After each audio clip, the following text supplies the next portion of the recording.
I'm recording myself just so you guys know. Okay, so today we are going to read an essay that was student written. So it was written in an essay for an essay contest, and this was one of the chosen essays. So that's what we're going to be looking at today. We'll get through the whole thing today. It's pretty short. So we're going to look at the values that this essay, or that the author of this essay holds, and we're going to make inferences about how these values impact his daily decisions. So that's where we're headed. We're going to start with our do now. We'll do a pre-reading activity. We will read the essay together, and then we will complete an exit ticket. And then tomorrow your homework will be day 1 of the Preston Scott Pilgrim essay, which will just be a short response. Okay? And that will be due tomorrow at the end of class. So go ahead and flip over your ELA materials. Find the packet with your do now. Will everyone hold that up in the air, elbows straight, so that I know we're all together?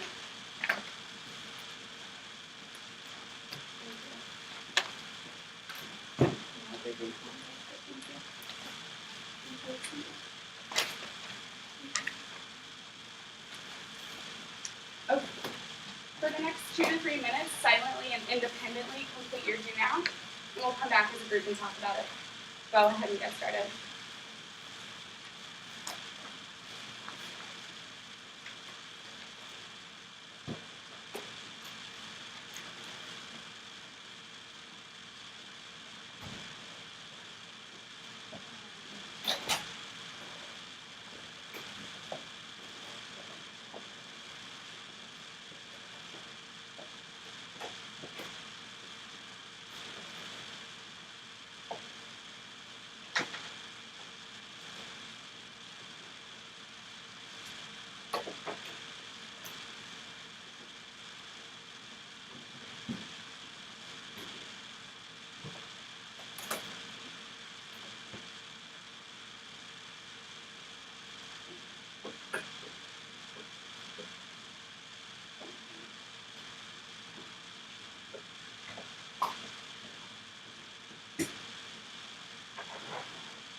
Take about 1 more minute with your do now.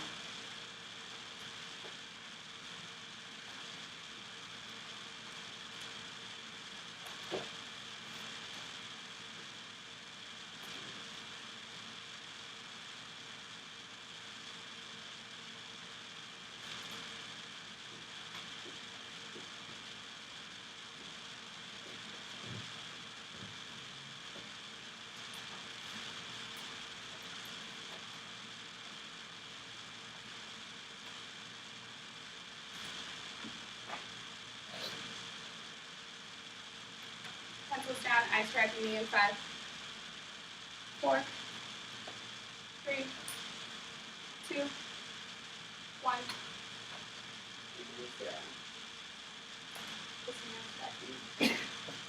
Carol is tracking me.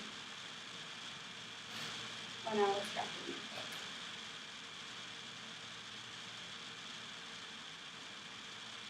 Okay. So the question says, what choices did you make this morning so far? What did you do this morning? How have these choices affected your day so far? So I'll give an example to start us off, and we can have a couple people pair up. So this morning I woke up at 4:30. I went to the dining hall on campus and got breakfast and coffee.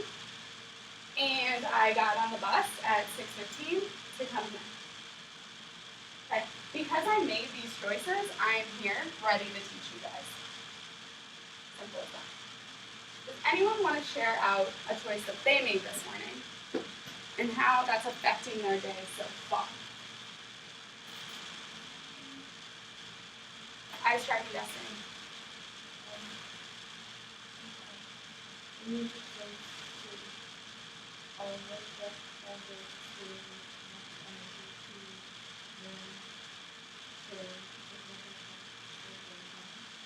Great, perfect. Excellent example. Anyone else want to share how to do it? Harold?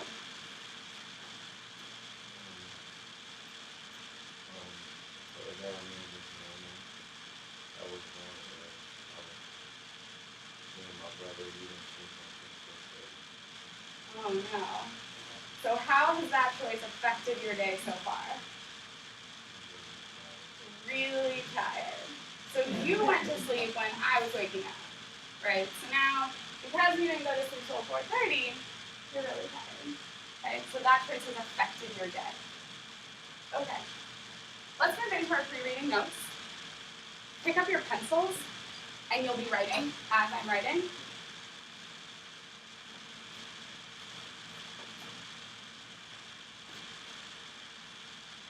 Waiting on a couple more to have pencils in their hands.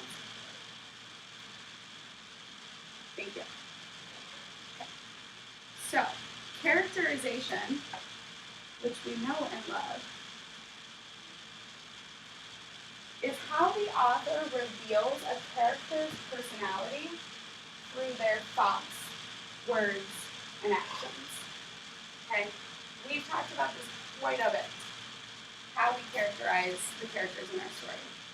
So as readers, we can identify a character trait and we can ask ourselves, what does this show me about a character's personality?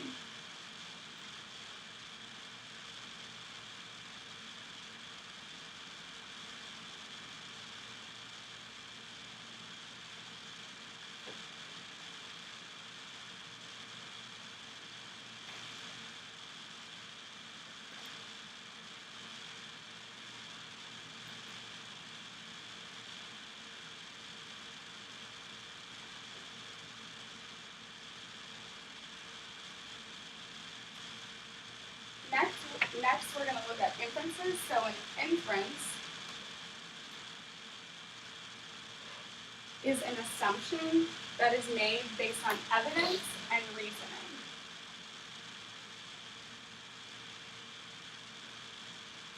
And then finally today we're going to look at values, which we talked a lot about in Amigo Brothers. So a value is an important or lasting belief or ideal that influences a person's behaviors, actions, and attitudes. So this is what we're learning today. In addition to that, by making inferences and using characterization,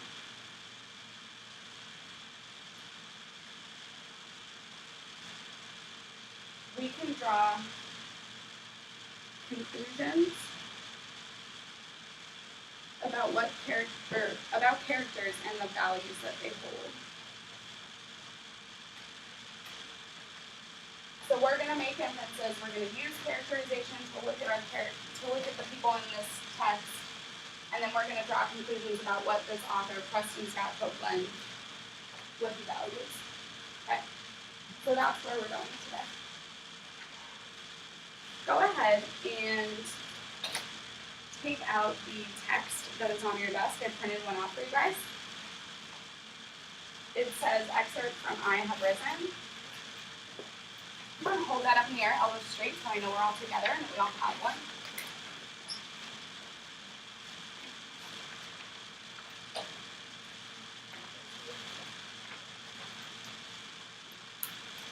You have one?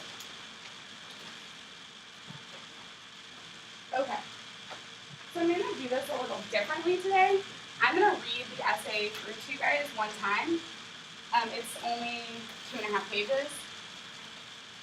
And I just want you guys to be listening to the essay, okay? Because it's a little bit, it has some really dense language in it. And even when I was reading it through the first time, it took me like a couple times of reading it to really like let it sink in. So just listen right now. If you have thoughts or ideas, you can annotate on the side of your paper using your pencil. But I'm going to read through, just listen, and then we'll come back together as a group and break the essay down and really talk about it. Okay. So this is an excerpt from I Have Risen. And I found it in a book called Essays by African American Youth. And the author of this essay his name is Preston Scott Copeland. And he's from Baltimore. And this was written in 2004.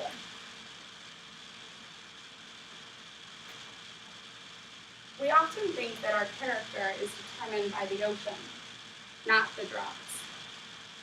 We think that people will remember us for our life-changing moments, those societal milestones that inspire grandiloquent toasts. For example, may the connubial union of Sharon and Bob luxuriate in a plethora of blissful years. Or the heart-rending confessions. He cheated on me. Why did he do it? I shall never date again. Or tempts. But I disagree. Miranda in John Fowles' The Collector was right. We humans are defined moment by moment, drop by drop. Our character is fashioned out of a trickle of small, never-ending decisions. And drops may seem insignificant until you consider that the huge stalagmites of the Luray Caverns in Virginia were formed from a few drops of lime water falling once or twice a year for eons. As such, perhaps an investigation of some drops from a typical Preston morning may help you reveal the ocean that is me. Complication 1, 5 a.m. Strains from the Lorena McKennitt CD gradually assault my ears in ever-increasing volume. My CD alarm clock is sounding, but my blue cotton sheets feel so warm, like a cocoon, and outside it is still dark. Will I get up or not? Decision 1, 5:01 a.m. I do, in fact, get up on time. Some might say that it is a foregone conclusion, the non-decision of a boy who is required by state law to attend school. Oh, ye of little imagination. Others might realize that this is a significant existential act. Like Kierkegaard, I am taking a leap into the darkness of the world. Literal darkness, after all. It is only 5 a.m. Affirming my will to exist. Despite the irrationality of the world devoid of meaning, I choose to wake up and fight. Complication 2, 5:24 a.m. While I brush my teeth in the bathroom adjacent to her bedroom, my mother stirs. She is a light sleeper. A muffled good morning passes feebly through the white bedroom door. I could easily pretend I don't hear her, after all. I'm busy brushing my teeth. Do I take the time to spit out my toothpaste and greet her? Decision 2, 5:24 a.m. I do. And this is a hassle, let me assure you. Rembrandt whitening toothpaste does not come cheap. But I bellow a hearty, "Hello, Mom," and exchange pleasantries for a few seconds. How cantonine of me to exercise the categorical imperative so early in the morning. But in this case, I must behave as if my actions create a principle that will determine the actions of everyone else. After all, what if all children didn't greet their mothers at dawn? The mothers would become so disgruntled. They would cease to care for us and go on a global strike. And since it is common knowledge that mothers actually run the world, controlling every member of the American government, except Rumsfeld, that man eats nails for breakfast, and was bred among wolves. Lack of their support would result in global chaos. So, hello, Mom, it is. Complication 3, 6:20 a.m. I prepare a breakfast of soggy eggs, slimy bacon, and lemon twist V8. As I sit down at the dining room table, Rams the fountainhead in hand, I think about her atheistic, objectivist philosophy, which in many aspects I embrace.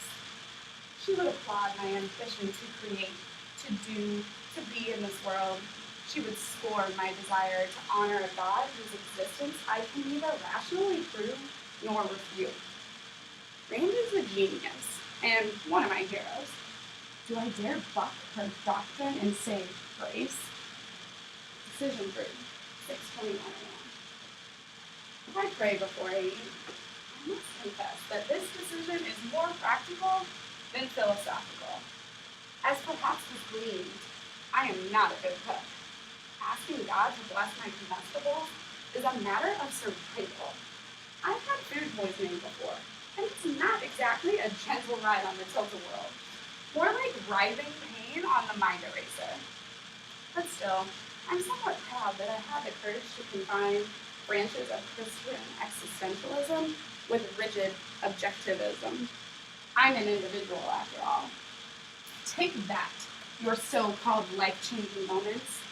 I've experienced a complete philosophical awakening, and it is not even time for school yet.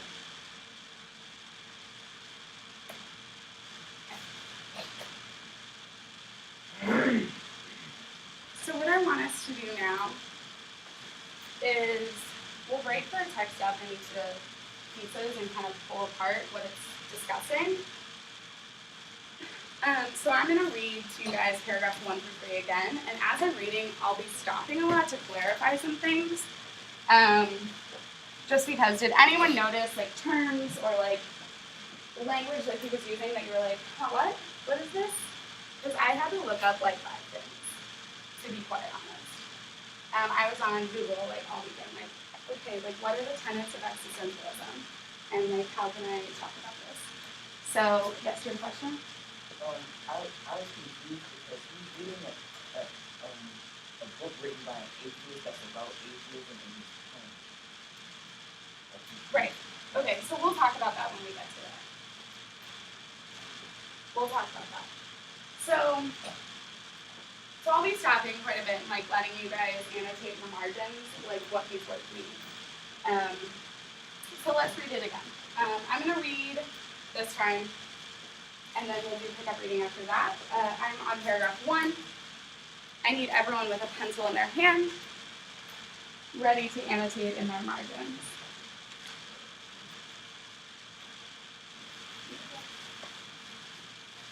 Okay.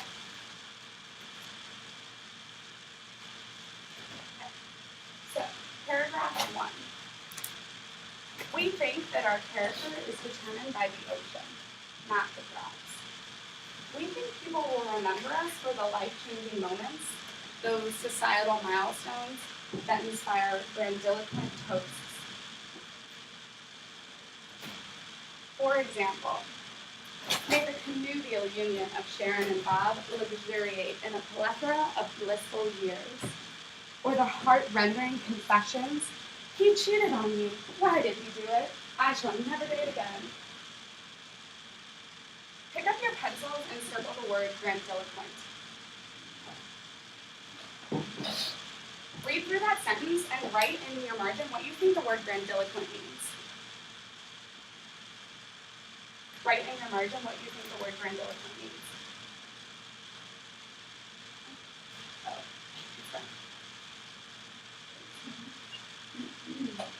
who can tell me what the word grandiloquent means? What do you think it means? Dante? I think it means overdone. Thanks. So it's pretentious. It's like pompous, like high-end, right? So in these examples, it's all this high-end language. Like, may the connubial union of Sharon and Bob luxuriate in a plethora of blissful years. All they're really saying is, you guys are getting married. Like, good for you. Okay? All right, I'm going to pick up on paragraph 2. But I disagree. Miranda in John Fowles' The Collector was right. We humans are defined moment by moment, drop by drop. Our character is fashioned out of a trickle of small, never-ending decisions, and drops may seem insignificant until you consider that the huge stalagmites, what are stalagmites?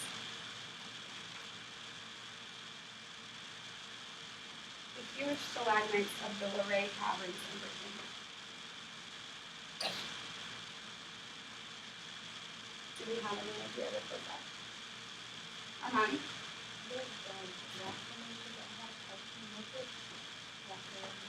Plethora. So it's like a variety. A plethora of just blissful years, like a lot of blissful years.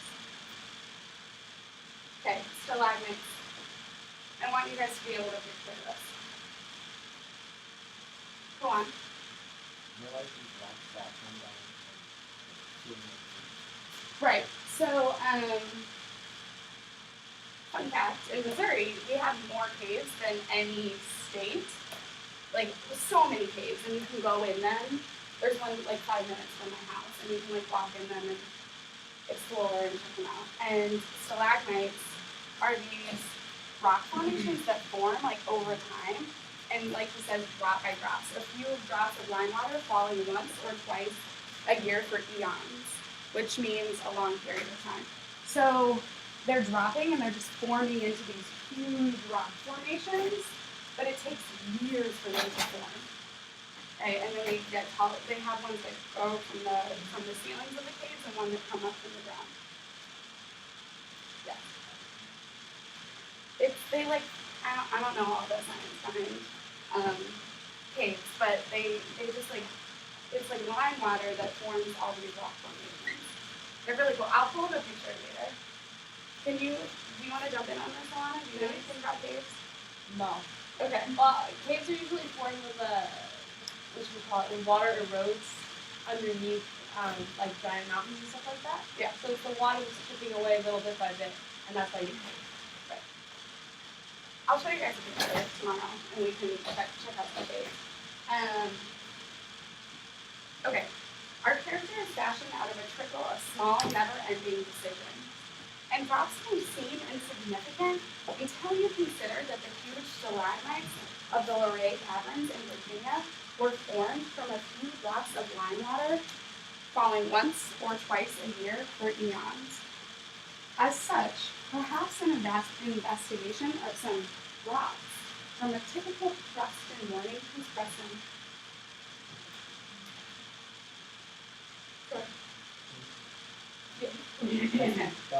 Thank you. The author. So Preston's the author. He's writing from his own perspective. Perhaps an investigation of some drops from a typical Preston morning may help reveal the ocean that is near. Okay. So what I want us to do now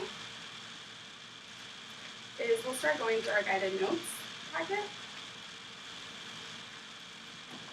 And go ahead and turn and talk with your partner about questions 1 through 3.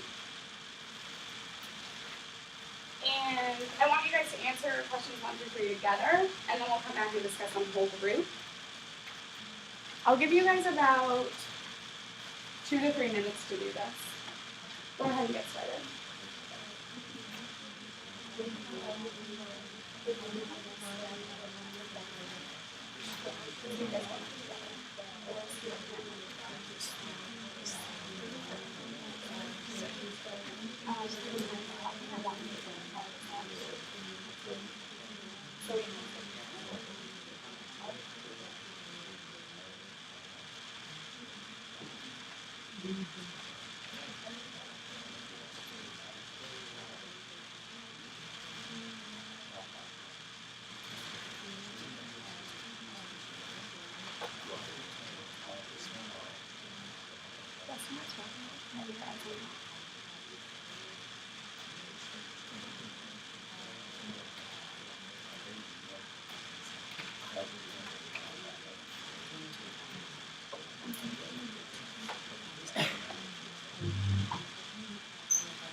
Take about 1 more minute.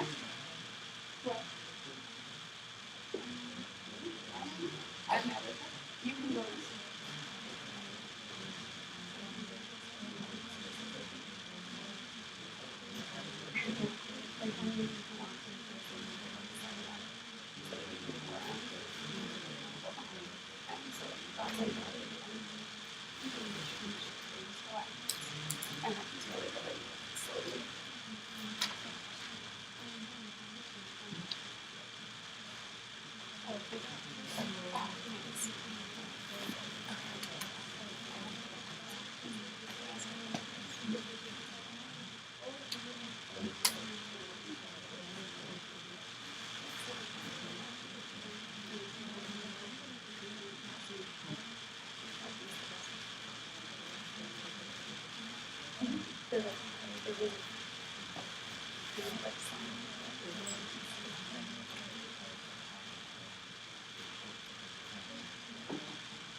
Yeah.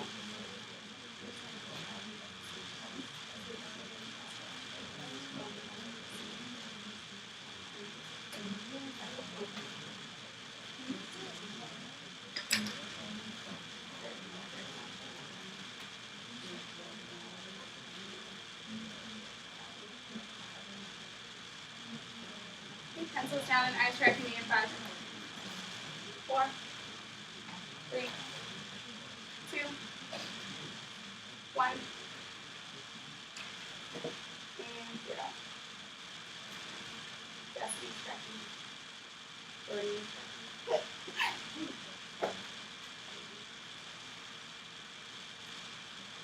Okay, number 1.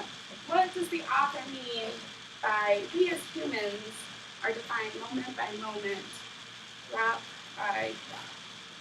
What do we think he's talking about there? Priscilla, what do you think?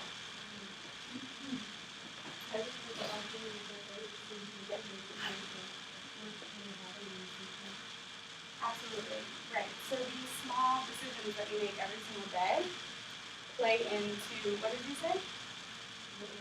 What will happen in the future? Absolutely.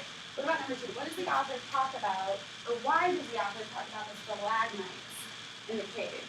Right, so I just walked around and showed you guys a picture of the inside of a cave, and so you got to see what the stalagmites really look like.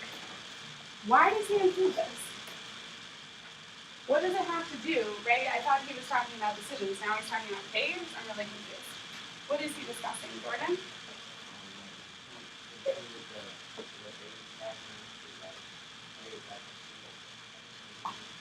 Okay.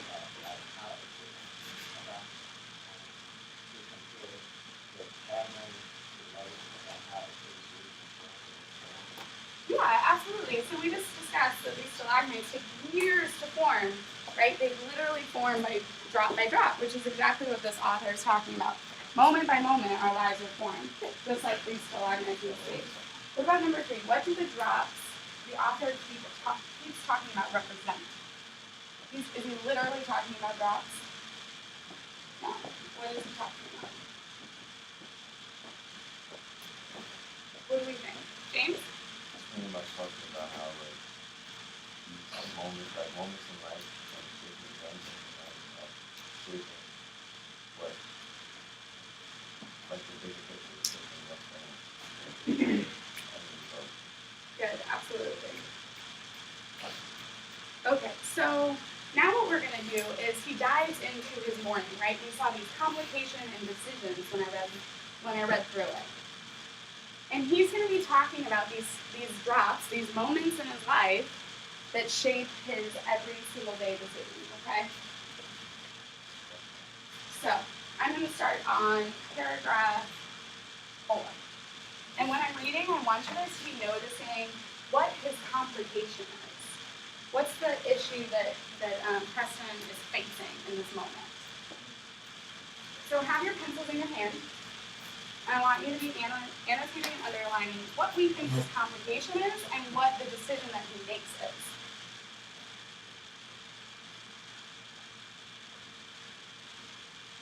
Everyone just hold your pencil up in the air, elbow straight, so I know we're all together.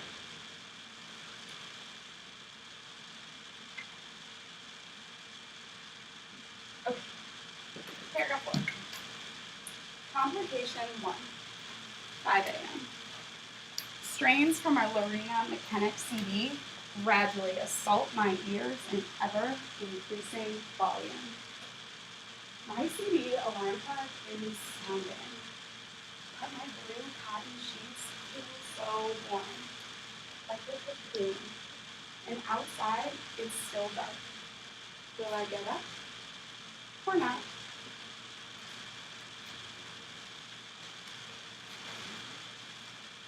Jaden, pick up. Thank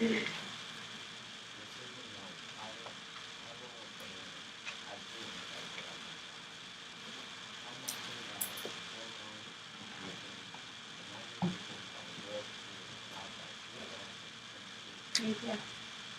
Oh, ye of little imagination. Others might realize that this is a significant existential act. Circle the word existential. In the margins, I want you to write that existential means that an individual is responsible for his or her own actions.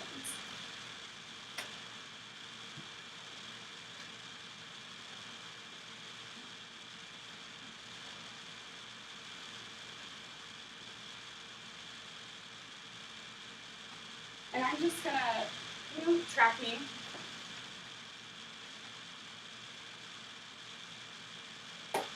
Thank you. Okay, so existentialism is a philosophical theory. Okay, it states that individuals are free and responsible agents who can determine their own development. That's my very small view of existentialism. Okay. So, like Kierkegaard, circle Kierkegaard, and in the margin write that he is the father of existentialism.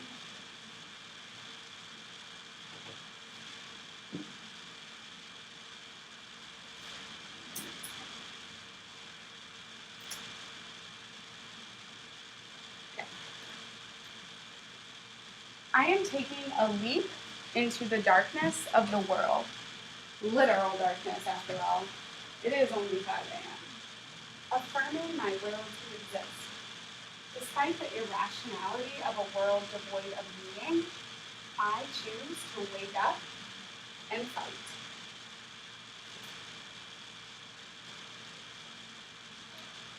Turn to your guided reading notes packet.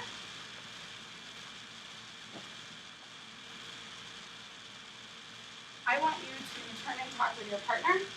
Complete questions 4 through 6. I will give you 3 minutes. When you're done, we're going to come back and discuss. Go ahead and get started. Jordan and Jaden are discussing 4 through 6.